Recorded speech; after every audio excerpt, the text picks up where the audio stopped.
Está. Ele é o vento que soprou sobre mim, que fez o meu deserto um jardim. Não faz tanto tempo que eu vi meu tempo se multiplicar. Me reconectou, estou ligado na fonte. Pelas águas eu me deixo carregar e vou flutuando pra longe do que eu fui, indo pra perto do eu sou, do outro lado do fim que ainda nem começou. Apontando pro céu, acabei de passar pelos pedaços do véu. Eu sei que a hora vai chegar, quando a terra passar e a cidade descer. Olá, graça e paz, espero que todos estejam bem. Estou aqui gravando mais um vídeo para nossa reflexão, para fortalecimento da nossa fé.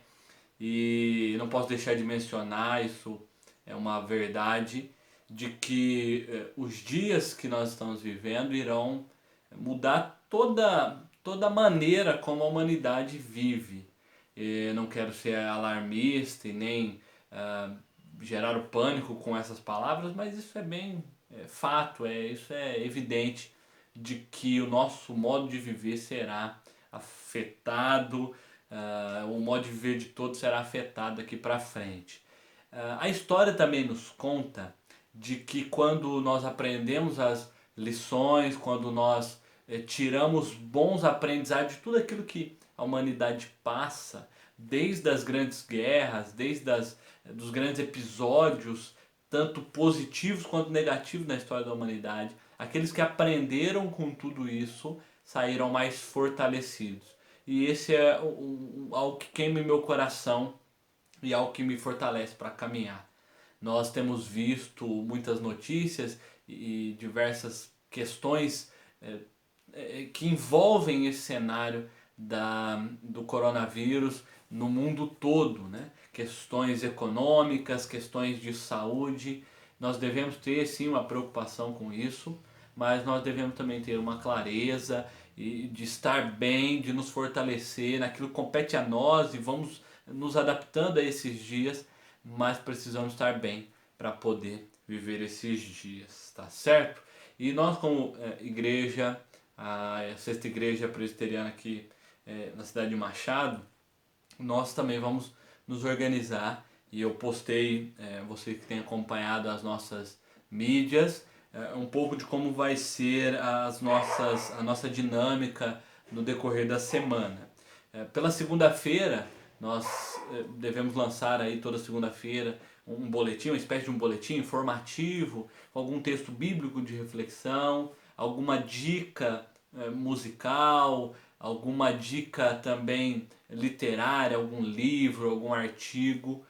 E nós também queremos compartilhar algum vídeo, algum filme que as famílias possam assistir, estarem nesse momento juntos e se fortalecer. Então acompanhe isso e busque se fortalecer. É importante, você que está com bastante tempo agora, leia um bom livro, se fortaleça na leitura da Bíblia, na leitura de um bom livro, ouvindo boas músicas, assistindo bons filmes, para que você se fortaleça com tudo isso. Então na segunda-feira nós devemos mandar todas as segundas esse boletim semanal. Na terça-feira, um dia como hoje, nós vamos estar soltando um estudo e eu vou falar um pouco mais à frente como serão os nossos estudos aí nas terças-feiras, que provavelmente vai ser lançado isso depois das 18 horas. Na quarta-feira eu quero encaminhar um guia sobre pequenos grupos, talvez a gente faça algumas aparições online, aqui um pequeno grupo aqui em casa. Na quinta-feira nós vamos estar enviando frases reflexivas, imagens, a fim de que as pessoas se meditem, e com base nessas frases também nós vamos ter as nossas reflexões na sexta-feira, com texto bíblico, com estudo bíblico. Então é importante também que todos acompanhem. Provavelmente também será postado aí depois das 18 horas. No sábado nós vamos iniciar um projeto, né, Bíblia de capa a capa, apresentando Jesus em todos os livros da Bíblia. É importante que todos acompanhem. e no domingo, provavelmente às 18, 18h30, a gente vai estar com uma mensagem, né, uma pregação a fim de todos nós nos fortalecermos. E pode ser que no decorrer dos dias a gente faça alguma aparição online, com alguma informação e tal, né? Começando hoje essa nossa reflexão, eu fiquei pensando muitas coisas, como nortear essas nossas conversas, nossos bate-papos, e eu queria propor um desafio para todos nós aqui, uma sequência de reflexões, né? O mundo que nós vivemos é conhecido e nós, por muitas vezes, temos dito que é um mundo cruel, é um mundo difícil.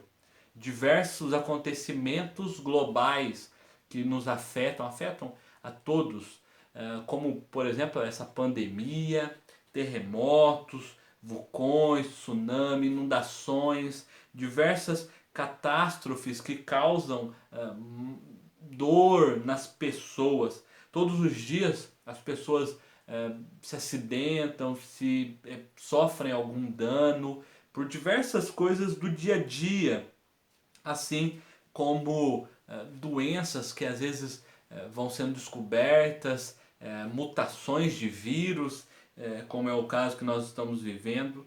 Enfim, né? O mundo todo passa por esses adventos, por esses acontecimentos, mas a Bíblia nos diz que nós temos um Deus que tem domínio sobre todas as coisas. Nós, como cristãos, acreditamos nisso. Nós, como cristãos, depositamos a nossa fé de que Ele é um Deus compassivo, um Deus amoroso.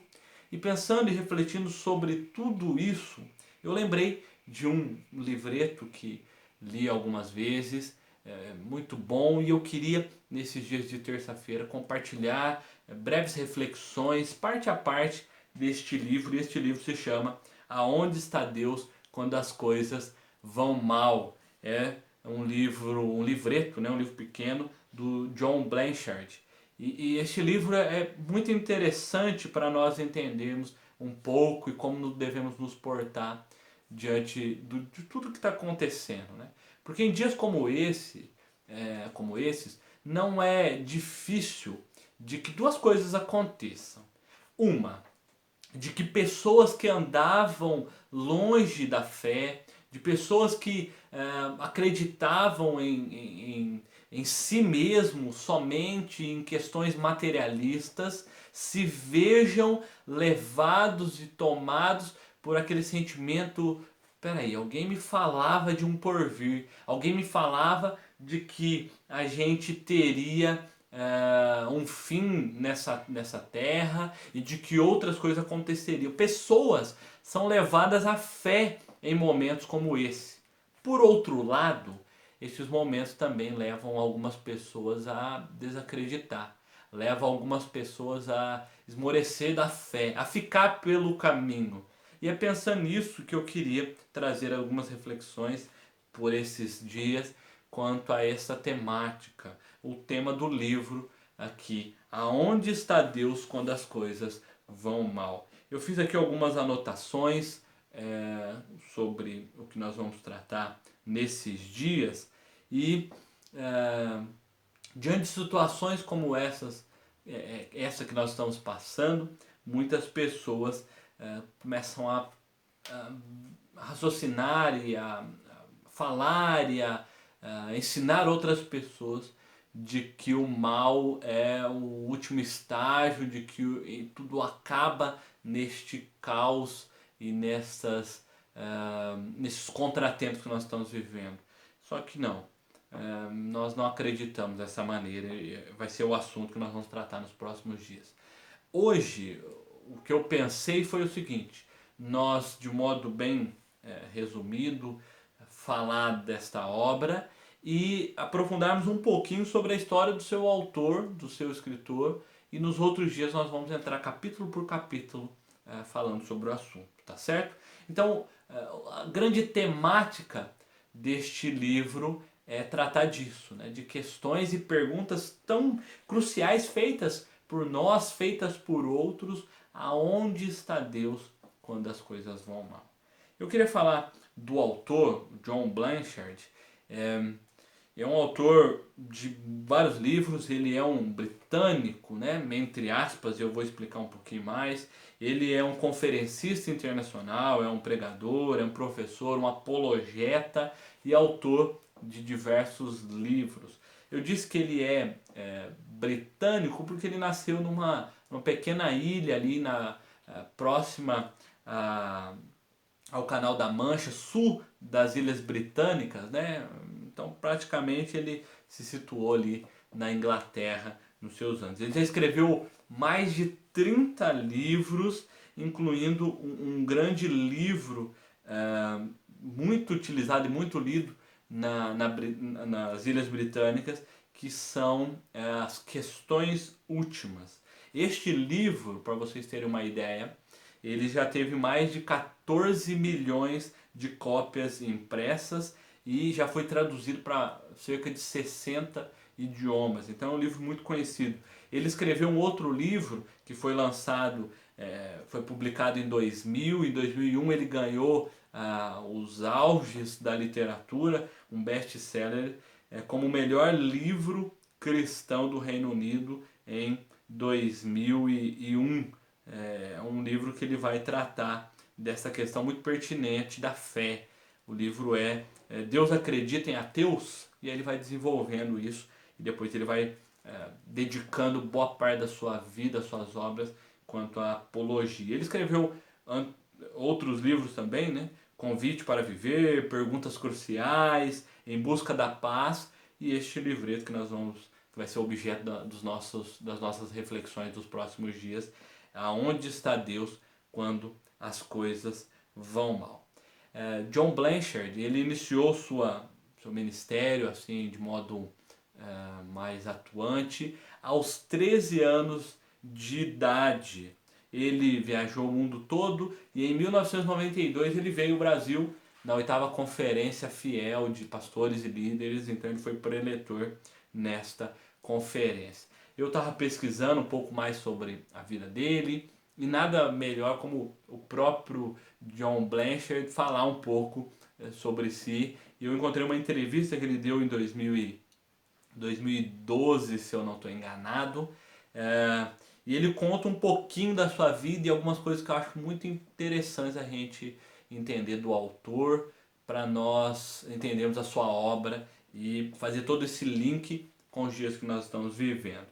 Quando perguntado sobre quando se tornou cristão, ele conta um pouco sobre a sua vida, e ele diz que perdeu a sua mãe biológica, ela morreu quando ele tinha 5 anos de idade. Então só nesse ponto aqui nós já percebemos que ele já passou e já lidou com a questão do sofrimento ainda prematuramente, né? Tão pequeno e já perdendo a sua mãe biológica. Ele foi adotado por uma outra família e começou a frequentar uma igreja. E ele conta que ele tinha um cristianismo, eu achei interessante que ele fala de uma performance cristã e não de uma experiência cristã. Ou seja, traduzindo para a nossa linguagem, né? Ele frequentava uma igreja, ele ia em uma igreja, ele participava de reuniões comunitárias, mas ele não tinha de fato uma experiência com Cristo, Jesus, algo marcante. E aí outra questão muito interessante que ele conta nessa entrevista é que ele conheceu uma garota muito bonita, uma jovem muito bonita, que a incentivava a participar cada vez mais e se envolver cada vez mais na vida eclesiástica. E ele diz que ela o convidou a ir a uma cruzada evangelística e a partir disso ele foi caminhando cada vez mais. E é interessante que com o passar do tempo ele foi se envolvendo e foi sendo tomado pelo que nós chamamos a graça irresistível, Deus tratando e trabalhando na sua vida, até que em um determinado momento na história ele foi regenerado e ele tomou sobre si, né, ele percebeu a tamanha graça de Deus, o cuidado de Deus. Ele teve uma convicção de pecado, arrependeu-se ali, depositou toda a sua fé em Cristo Jesus e é o que nós chamamos de regeneração e conversão, e ali ele inicia a sua vida realmente genuína como um cristão. Mas perceba, né? Por um tempo ele foi somente um frequentador de igreja, mas em um determinado momento ele é regenerado e se converte ao Senhor Jesus. Perguntado ainda pela revista, na entrevista, né, o que mudou na vida dele? Ele diz que tudo mudou. Quando nós estamos dando ênfase em tudo que está acontecendo, e nós estamos ressaltando a importância de uma fé sólida, uma fé clara em Cristo Jesus, é porque nós temos experimentado e visto que tudo na nossa vida muda quando nós estamos com Cristo Jesus. As dificuldades e as limitações, provações, tudo aquilo que é ruim pode estar nos cercando, mas se estamos com Cristo Jesus, nós temos paz. Paz em meio a guerras, paz em meio a dias difíceis. E ele diz, né, que todo medo foi lançado fora, ele foi tomado e coberto pela verdade de Cristo, pela salvação redentora. E ele diz que a doutrina da justificação pela fé fez sentido, e isso foi maravilhoso na vida dele. E contando um pouco do seu relacionamento com aquela garota, ele conta que casou-se com ela, né? Isso lembra um pouco da minha história de fé, né? Teve um pouco disso também, um relacionamento amoroso que me apontou para Cristo Jesus. Isso é muito importante dizer das pessoas que se relacionam com as pessoas, sejam elas quem for, né? Deixe claro quem é Cristo Jesus para você e seja usado, seja usada por Cristo a alcançar pessoas e ser instrumento de Deus a resgatar vidas. A entrevista continua e ele é perguntado quando ele entendeu esse chamado, e ele diz que já sempre compreendeu que o cristão era um evangelista, deve ser um evangelista, deve pregar o evangelho, e ele vai assim vivendo dessa maneira e sentindo cada vez mais essa vocação de escrever livros, de pregar, de ensinar. Certa vez ele, nessa entrevista também que eu li, é interessante que ele comemorava os seus 80 anos de idade. Se eu não me engano, ele tem 88 anos, se eu não estou enganado. E ele estava comemorando, além da idade, do aniversário, 50 anos de ministério.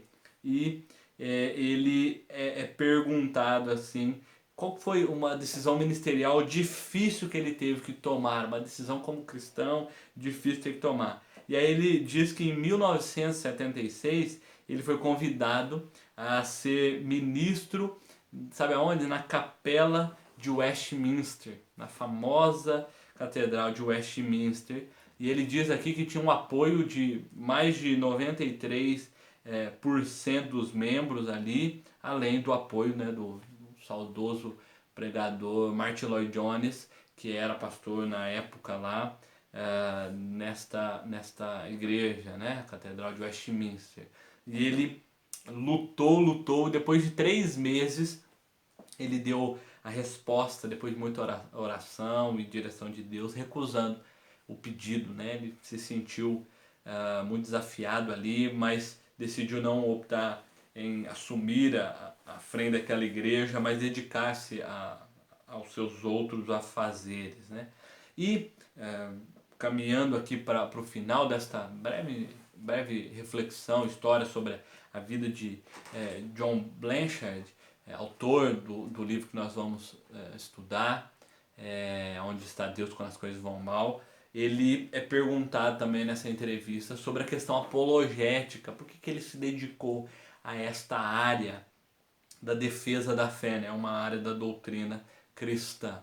E aí ele traz aqui um texto que para mim também é maravilhoso, né? Um dos meus textos mais profundos que eu acho das Sagradas Escrituras, que é 1 Pedro 3,15, né? Que diz: antes santificai a Cristo como Senhor em vosso coração, estando sempre preparado para responder a todo aquele que vos pedir a razão da vossa fé, né?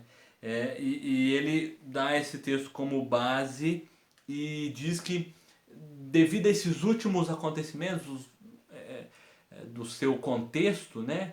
E de como a história tem se desenvolvido, ele tem percebido que tem surgido aí o ateísmo, um novo ateísmo, expressões até antigas, seitas e heresias, até antigas, retornando com outra roupagem, apresentando diversas crenças e apresentando para as pessoas de que todos os sistemas de crenças levam a Deus, ao ensino correto, à verdade suprema, e ele se viu um combatedor disso, né? Apontando e mostrando as perspectivas cristãs como o caminho verdadeiro, como orientação verdadeira para a vida. E então ele se dedica a essa área da defesa da fé como o alvo maior assim da sua reflexão e da sua produção literária. E este livro, no qual nós vamos tratar nos próximos dias, fala sobre isso, né? Perguntas, né? Tão cruciais para a vida humana, e um título tão chamativo como esse: Aonde está Deus quando as coisas vão mal?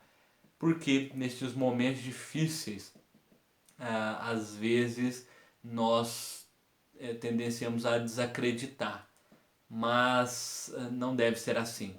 Nós temos medos, temores, mas a nossa fé precisa ser fortalecida. E nessa perseverança de que Deus tem cuidado dos seus e tudo está acontecendo faz parte de uma história maior, deve nos fortalecer para sairmos, como eu disse no começo, mais forte do que entramos em tudo isso que está acontecendo no planeta, com todas as pessoas. Que Deus assim abençoe, guarde a sua vida, a minha vida, todos nós. Eu quero dar algumas orientações finais aqui, acho pertinente falar isso agora, e fazer uma oração, e nós vamos nos falando aí pelas transmissões, pelas redes sociais. A orientação é a seguinte: de que você, com sua família, se organize em diversas questões, tanto na questão da dinâmica dos dias, né? Nós que estamos em quarentena, em casa, saindo muito pouco só para questões necessárias, se organize, tente criar uma rotina de afazeres na sua casa, para que você não tenha tanto tempo ocioso e comece a pensar bobagem. Como eu disse lá no começo, nós vamos indicar boas literaturas, filmes, músicas. Tente investir tempo nisso, nas Sagradas Escrituras. Talvez você nunca leu um livro da Bíblia. Começa lá com Judas, que é um capítulo só. Leia um livro, depois fala: nossa, não dói. Leia outro livro da Bíblia, e se fortaleça também com outros materiais. Eu estou à disposição de quem quiser indicações de leitura, mas se organize quanto a isso, para que a sua mente esteja focada. Outra questão: se organize quanto à questão financeira. Tente reavaliar gastos, tente reavaliar para onde tem ido seus recursos, faça um planejamento. Os pais, os responsáveis da casa, avaliem isso, tome precauções, não desperdice seus recursos. Outra questão importante também: saia de casa quando for necessário. Vamos tentar obedecer aí ao máximo as orientações federais, estaduais, municipais.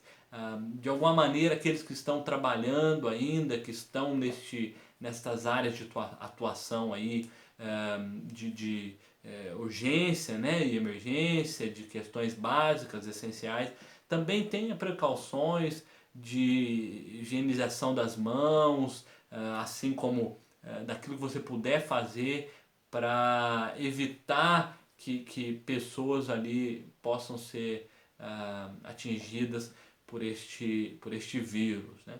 E outra orientação é de nós mantermos uma vida de oração constante. Nós estamos já nesta dinâmica aí de todos os dias estar orando às 18 horas, ou melhor, às 20 horas, né? Então reserve esse tempo. Você que puder jejuar também nesse sentido, para que Deus continue fortalecendo as nossas vidas e que nós venhamos aprender as lições que Ele tem a nos ensinar em tudo isso que está acontecendo, tá certo? No decorrer do dia nós vamos nos falando, mas que Deus assim nos fortaleça, que Deus assim nos guie e nos guarde. Você que puder, feche seus olhos, vamos orar e vamos clamar a Deus. Bom Deus, obrigado. Nós não podemos de maneira nenhuma sermos ingratos. Em meio a tudo o que está acontecendo, a nossa gratidão precisa aflorar. O Senhor tem cuidado de nós, mesmo que às vezes relutantes em compreender, mesmo às vezes fazendo essa pergunta, tema do livro, aonde está o Senhor quando as coisas vão mal? Nosso coração deve ser grato, porque o Senhor está em nós e o Senhor está nos ensinando em meio a tudo isso. Nos ajude a aprender as lições. Nos ajude a sermos sábios em nossos posicionamentos, em nossas atitudes. Que o Senhor nos guie, que o Senhor nos guarde, que o Senhor nos direcione como igreja, como povo do Senhor. Abençoe e fortaleça cada um dos teus filhos e filhas. Abençoe e fortaleça cada um dos que estão passando e vivendo, os que já foram identificados com esse vírus, os que estão com suspeita. Abençoe os profissionais de saúde que estão ali na linha de frente, tentando minimizar estes danos. Que o Senhor abençoe cientistas e médicos que são instrumentos nas tuas mãos a desenvolverem medicamentos, vacinas, que nós possamos nos unir e nos fortalecer e superar tudo isso para a glória do teu nome. É o que eu oro em nome de Jesus. Amém e amém. Deus abençoe a todos nós.